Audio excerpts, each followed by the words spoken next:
Good afternoon. This is Akashvani and I'm Anuja Kumar with the Midday News.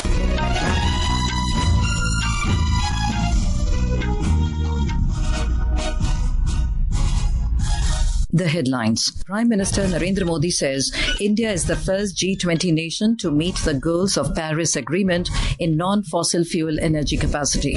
Virtually inaugurates India Energy Week in New Delhi. Prime Minister to co-chair AI Action Summit with French President Emmanuel Macron in Paris in a short while. Defence Minister Rajnath Singh says evolving security scenarios demand innovative approaches and stronger partnerships. US President Donald Trump announces 25% tariffs on all steel and aluminium imports. And in badminton, Asia Mixed Team Championships 2025 kicks off in Qindao, China.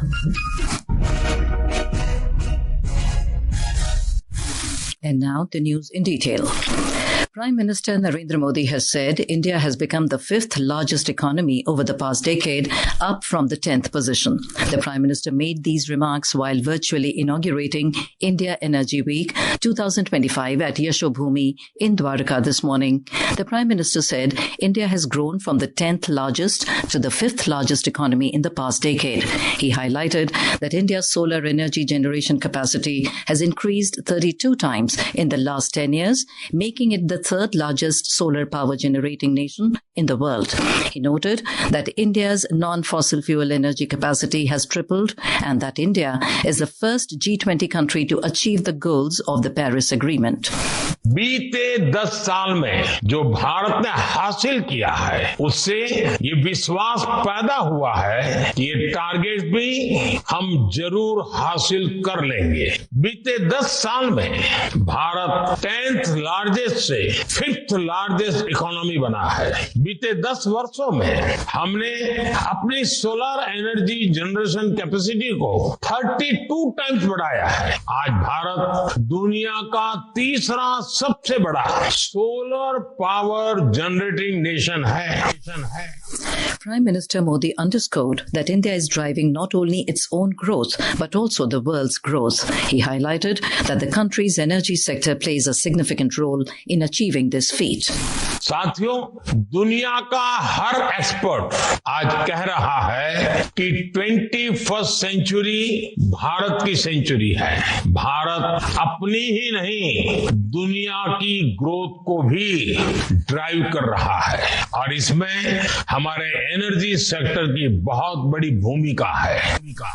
Speaking about ethanol blending, Mr. Modi said the country is currently blending 19% ethanol, which has helped save foreign exchange, generated substantial revenue for farmers, and significantly reduced CO2 emissions.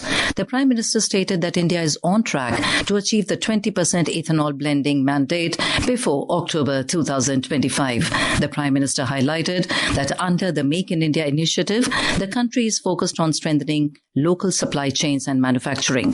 Mr. Modi underlined that the next 2 decades will be crucial for a developed India, adding that in the next 5 years, the country will cross many major milestones. Bharat में कई discovery और बढ़ते pipeline infrastructure के कारण natural gas की supply बढ़ रही है और इसी कारण आने वाले समय में नेचुरल गैस का उपयोग भी बढ़ने वाला है। इन सारे क्षेत्रों में आपके लिए निवेश की बहुत सारी संभावनाएं बन रही है। आज भारत का बहुत बड़ा फोकस मेक इन इंडिया पर है, लोकल सप्लाई चेन पर है। At the Grand Palais in Paris, preparations are in full swing for a crucial global dialogue on AI. The plenary session of the summit is set to begin this afternoon. Building on previous AI summits in the UK and South Korea, today's event aims to set global AI standards and promote responsible technological progress. Prime Minister Narendra Modi is set to co-chair the AI Action Summit alongside the French President in a just short while. Our correspondent Raja Durai is connecting with us live from Paris. Raja Durai, what are the main events scheduled for today? The situation here is very electric here at the Grand Palais. The leaders have already started arriving and the Prime Minister Modi is scheduled to arrive shortly. French President will extend a special welcome to him. As a co-chair of the summit, Prime Minister will deliver the opening remarks. Prime Minister, a long-time advocate for ethical AI development, he has previously called for a global alliance in this area. Today, he is expected to emphasize responsible AI development supported by a robust legal framework. He is also expected to address how AI can serve the common good by aligning technological progress with social welfare.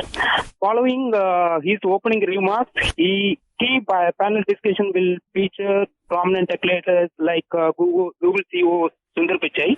US Vice President J.D. Vance also set to deliver a keynote address, and the French President will provide the closing remarks. A leader's declaration on global governance framework for AI is anticipated, along with the announcement for an AI foundation. These initiatives are expected to shape the future of AI, Anuja.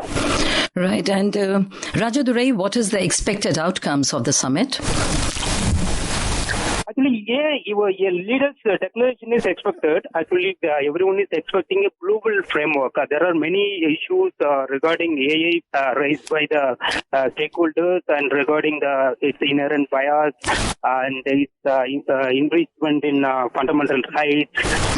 So this AI summit is going to address these concerns and coming up with one legal framework so that ethical AI development can happen. That is the main outcome expected, Anuja. Thank you, Rajadurai.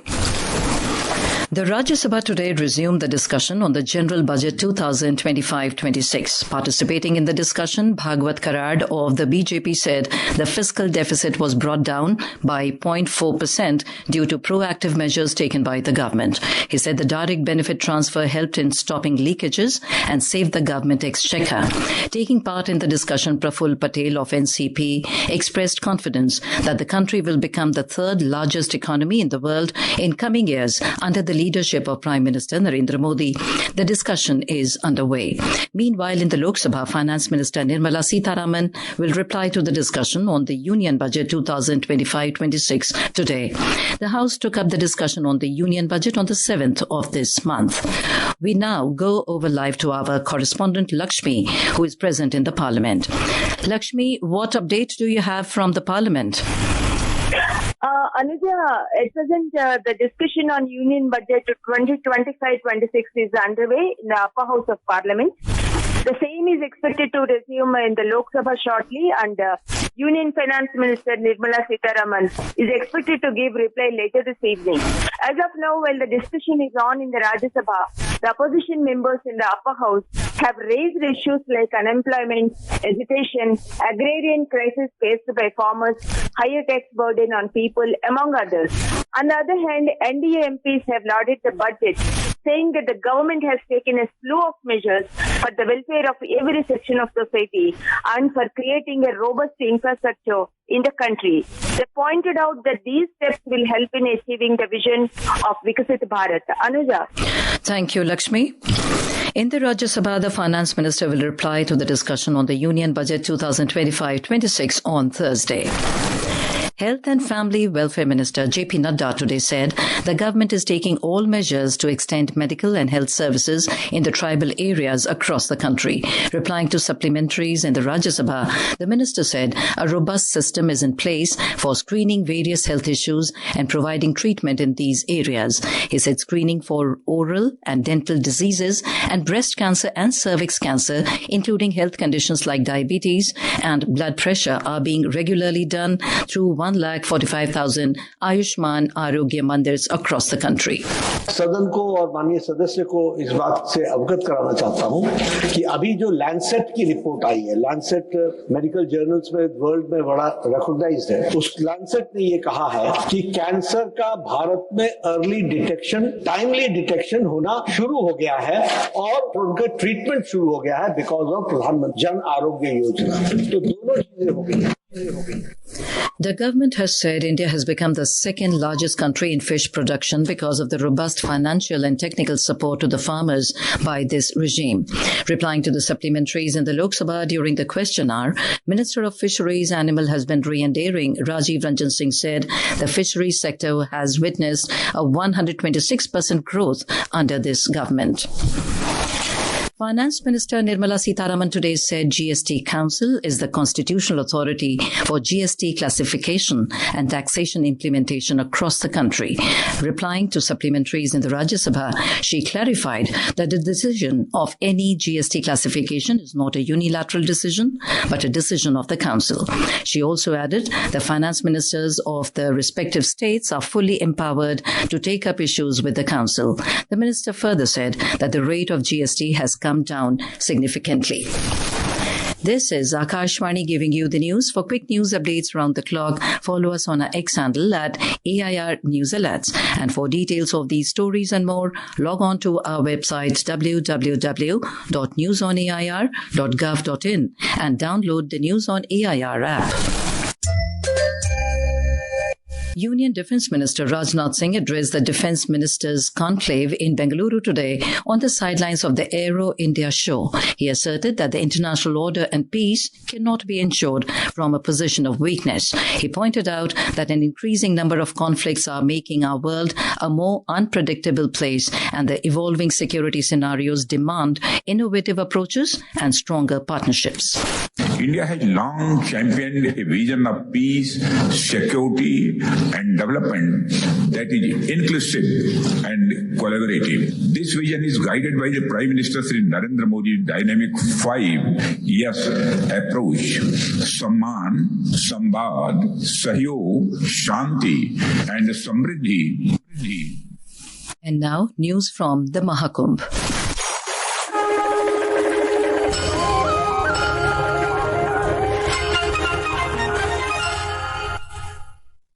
Preparations are in full swing at the Prayagraj Mahakumbh ahead of the Magh Purnima Snan tomorrow.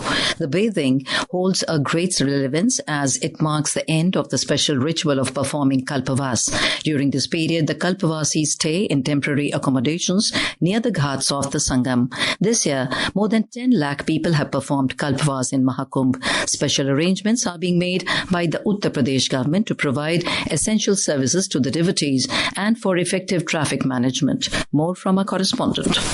According to traditions, it is believed that performing Kalpavas on the banks of Sangam in Prayagraj till the Magh Purnima yields the fruits of penance of 1,000 years. Performing Kalpavas in Mahakumbh is considered to be especially fruitful. The Kalpavasis will perform Kalpavas by bathing in the holy Sangam on the full moon day as per the rites. They will then return to their huts on the banks of Sangam to listen to Satyanarayan Katha and perform Havan Puja. After worship and donation, the Kalpavasis will leave their temporary accommodations and return to their homes. To ease traffic congestion, the state government has introduced a special traffic plan to ensure smooth movement and safety of devotees. The entire Mela area has been declared a no vehicle zone starting from 4 am today. From 5 pm this evening, the no vehicle zone will expand to the entire city of Prayagraj. Only emergency and essential services will be allowed for movement during this period. This special traffic plan will remain in effect until the completion of Magh Purnima Snan tomorrow. Earlier, Chief Minister Yogi Adityanath held a special review meeting via video conferencing with senior government officials, police officers and district administration officials from multiple districts. During the meeting, the Chief Minister assessed the ongoing preparations and called for increase in shuttle buses from parking areas to the fairground. Adarsh for Akashvani News, Prayagraj. US President Donald Trump has signed an order to impose 25% tariffs on steel and aluminium imports. The tariffs will apply widely to all US imports of steel and aluminium, including from Canada and Mexico, the country's top two foreign suppliers of the metals. And in badminton, the Asia Mixed Team Championships 2025 kicks off today in Qindao, China. Lakshya Sen and Malvika Bansal will lead the Indian challenge. Sen, along with H.S. Pranoy, will represent India in the men's singles, while India's number 2, Malvika Bansal, will represent the country in the women's singles. And now, before we end the bulletin, the headlines once again. Prime Minister Narendra Modi says India is the first G20 nation to meet goals of Paris Agreement in non-fossil fuel energy capacity. Virtually inaugurates India Energy Week in New Delhi. Prime Minister to co-chair AI Action Summit with French President Emmanuel Macron in Paris in a short while. Defence Minister Rajnath Singh says evolving security scenarios demand innovative approaches and stronger partnerships. US President Donald Trump announces 25% tariffs on all steel and aluminium imports. And with that, we end the Midday News.